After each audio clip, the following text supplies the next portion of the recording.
Assalamu alaikum and welcome to our YouTube channel. My name is Azim Qasim and I am founder and CEO of Edify Group of Companies. At Edify Group of Companies, we provide information regarding study abroad, career counseling and immigration. आज की video आप समझ लें कि एक message भी है, एक वीडियो भी है और बहुत इम्पॉर्टेंट भी है। अक्सर आप लोगों ने सुना होगा, ख़ास तौर पे वो बच्चे जो स्टडी अब्रॉड के लिए बाहर पढ़ने जाना चाह रहे हैं या इमिग्रेशन के लिए बाहर मूव करना चाह रहे हैं या किसी भी काम के लिए जो है ना बाहर मूव करना चाह रहे हैं, तो उनको ये वर्ड जो है ना अक्सर सुनने को मिलता है। बल्कि बाज़ का तो ऐसा भी बाज़ का नहीं बल्कि फ्रीक्वेंटली मैंने भी काफ़ी ऐसी कॉल सुनी हैं, तो मुझे उन्होंने फ़ोन पे कहा कि सर आप तो कंसल्टेंट, आपकी तो पक्की सेटिंग है एम्बेसी के साथ, तो आप हमारा काम करवा दें। तो मैं हंसता भी हूँ और प्लस क्या नाम उसका इस चीज़ को सोचता भी हूँ कि यार हमारे माशरे में, हमारी सोसाइटी में इस चीज़ की अवेयरनेस क्यों नहीं है और इस चीज़ की अवेयरनेस होनी चाहिए। मैं इस चीज़ को जो है ना वो समझता हूँ कि जनरल पब्लिक तक जो है ना इस चीज़ को पहुँचना चाहिए कि एम्बेसी के साथ सेटिंग जो होती है, वीज़ा ऑफिसर के साथ सेटिंग होती है, वो क्या होती है, हमारी वीज़ा ऑफिसर के साथ कितनी सेटिंग है, हमारी एम्बेसी के साथ जो है ना वो कितनी पहुँच है और हम एम्बेसी के साथ जो है ना वो क्या कर सकते हैं और हम किस हद तक जो है ना आपका वीज़ा जो है ना वो सिक्योर करवा कर दे सकते हैं एम्बेसी से। तो इस वीडियो को लाजमी देखिएगा एंड तक, इसमें काफ़ी जो है ना वो फैक्टर्स और चीज़ें जो है ना मैं कवर करूँगा। First of all, being an agent और बीइंग स्टडी अब्रॉड काउंसलर, हमारी जो कुछ आप कह लें कि डोमेन्स होती हैं, हमारे जो जुरिस्डिक्शन होती है वो काफ़ी लिमिटेड होती है। ऐसा नहीं है कि अगर हम एजेंट हैं, काउंसलर हैं, तो हमारी जो एक्सेस है वो एम्बेसी के अंदर तक है और हम जो है ना बस वो कह लें कि वो सुपर हीरो बन गए हैं, कोई स्पाइडरमैन बन गए हैं, या हम जो है वो कोई मजिशियन है कि हम कुछ छड़ी घुमाएंगे और ऐसा काम करेंगे जो कि इम्पॉसिबल। ऐसा नहीं है। We are quite similar to the doctors और quite similar to the lawyers. जैसे कि आपको पता है कि मैं चूँकि पेशा वकालत से भी जो है ना मुंसलिक हूँ, तो इस quite similar to the profession of a doctor और एन एडवोकेट।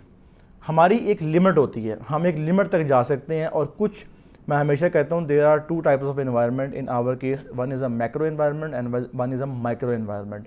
मैक्रो एनवायरनमेंट वो होता है जो मेरी एक्सेस में है, जो हमारे अदारे की एक्सेस में होता है। प्रोसेसिंग जल्दी करवाना, SOP जल्दी राइट करना, एप्लीकेशन फॉर्म जल्दी फिल करवाना, जो वीज़ा एप्लीकेशन फॉर्म है उसको डबल चेक करना, क्रॉस वेरीफाई करना, डॉक्यूमेंट्स को प्रॉपरली अलाइंड करना, हर चीज़ की जो है ऑथेंटिकेशन चेक करना। कुछ होते हैं मैक्रो एनवायरनमेंट, जो चीज़ें आपके कंट्रोल में नहीं होती और इस चीज़ का फ़ायदा उठाते हैं कुछ लोग और कहते हैं जी मैक्रो एनवायरनमेंट में क्या चीज़ है, embassy visa officer it falls under the macro environment, वो हमारी जुरिस्डिक्शन में नहीं आता किसी भी तरह से। इसी तरह अगर कोई केस आपका रेफ़र हो जाए ट्विटर हेड को या आप कह लें कि एडमिशन से आगे निकल जाए, इवन कि एडमिशन टीम भी जो है ना वो काफ़ी हद तक जो है ना वो हमारे ऊपर डिपेंड नहीं करती। बहुत माइनर चीज़ें होती हैं जो हम ऑन रिक्वेस्ट रिकन्सिडर करवा सकते हैं, उनको फेवर लेके दे सकते हैं। फेवर तो आप नहीं कह सकते, कि आप कह लें कि एक तरह से उनको रिव्यू में लेके जा सकते हैं ऑन आवर रिक्वेस्ट के भाई ये जो आपने डिसीजन लिया है ये ऐसा नहीं है, इसको इस पहलू से देखें, इसको इस एंगल से देखें आप, तो ये ठीक हो जाएगा। तो ये काम हम कर सकते हैं। जहाँ तक बात है कि एम्बेसी में सेटिंग है और एम्बेसी में हमारा जो है ना बड़ा हाथ पड़ता है, अक्सर बच्चे भी ये कहते हैं कि सर आपको तो पता होगा एम्बेसी में क्या हो रहा है, तो आप जो है ना वो उनसे बात करें। देखिए, नंबर वन, हमारी किसी तरह से किसी भी एजेंट की पाकिस्तान में या किसी भी कंट्री में वीज़ा ऑफिसर के साथ, एम्बेसी के साथ कोई सेटिंग नहीं होती। अगर कोई बंदा आपसे कहे जी ये हमारी सेटिंग है, तो मैं समझता हूँ कि that is a false statement, 100% झूठ है। इस तरह की कोई जो है ना वो सेटिंग नहीं होती। आई पर्सनली नो कि काफ़ी वीज़ा ऑफिसर्स हैं, एम्बेसडर्स हैं जो काफ़ी कॉरपोरेट फंक्शंस में आते हैं, चैम्बर ऑफ कॉमर्स में आते हैं और ब्रिटिश काउंसिल के इवेंट्स पे आते हैं, हमारी भी उनसे मुलाकात होती है। बट उसमें जो है ना इस तरह की बातें नहीं होती कि यार ये XYZ बच्चा है, इसका ज़रा काइंडली वीज़ा तो ग्रांट कर दो। और जितनी सिक्योरिटी आपके PM के साथ होती है पाकिस्तान में, उससे कई ज़्यादा सिक्योरिटी एक वीज़ा ऑफिसर के साथ भी होती है, क्योंकि उनके ऊपर उनकी अपनी कंट्री का भी चेक एंड बैलेंस होता है, प्लस हमारी जो एजेंसीज़ हैं उनका भी चेक एंड बैलेंस होता है।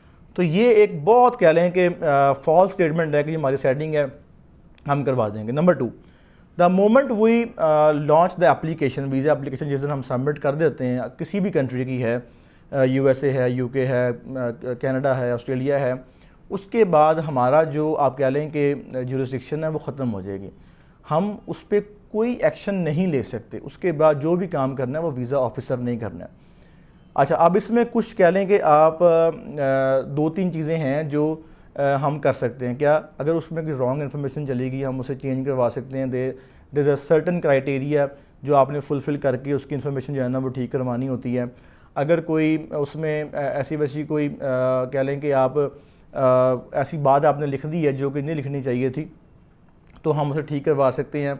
लेटर ऑफ रेक्टिफिकेशन हम अपलोड कर सकते हैं कि भाई ये चीज़ कंसिडर ना की जाए, इसको कंसिडर किया जाए।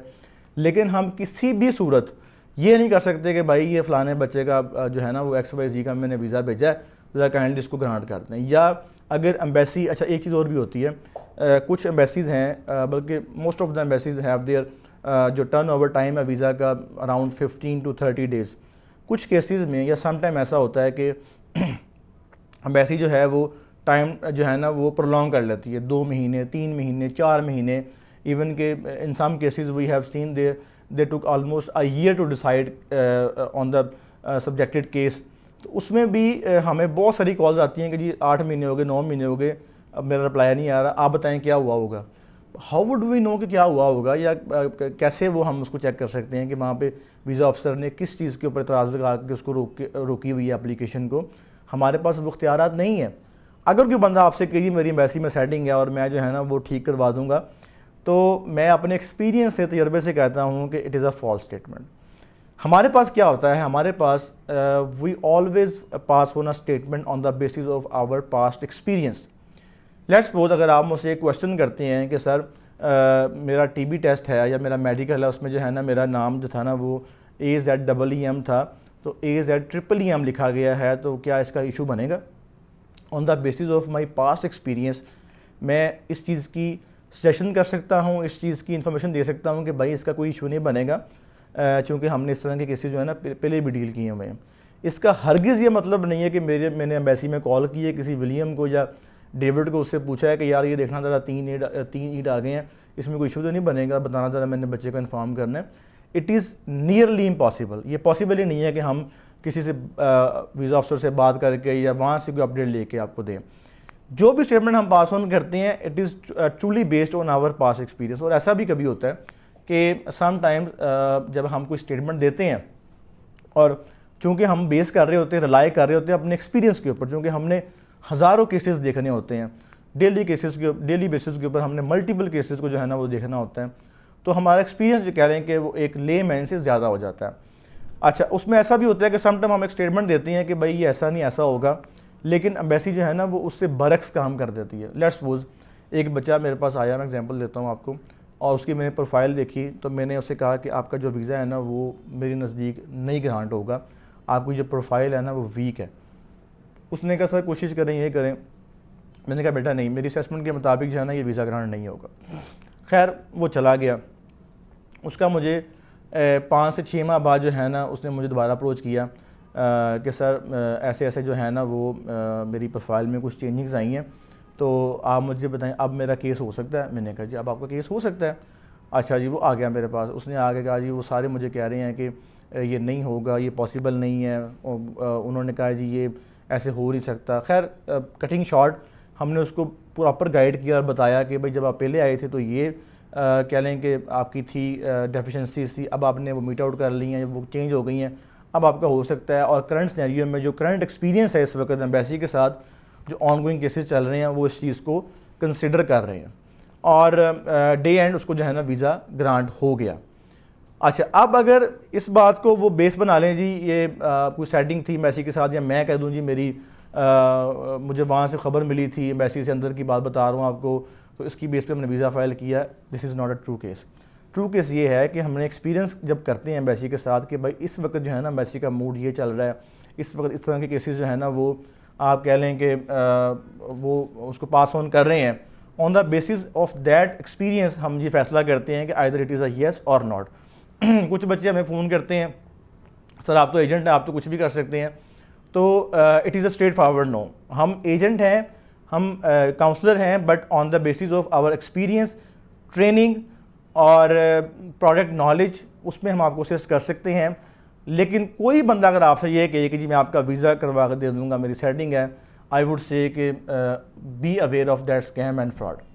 आज की इस वीडियो में हमने कोशिश की है कि आपको गाइड करें कि जो एम्बेसी की सेटिंग है वो किस तरह से होती है, क्या नहीं होती, और क्या एक एजेंट या काउंसलर आपके वीज़ा में किस हद तक जो है ना वो हेल्प आउट कर सकता है। और अगर आपको ये हमारी वीडियो पसंद आई तो उसको लाजमी शेयर कीजिएगा, और अभी तक अगर आपने हमारा चैनल सब्सक्राइब नहीं किया तो उसको लाजमी सब्सक्राइब कीजिएगा। Thank you so much. अल्लाह हाफिज़।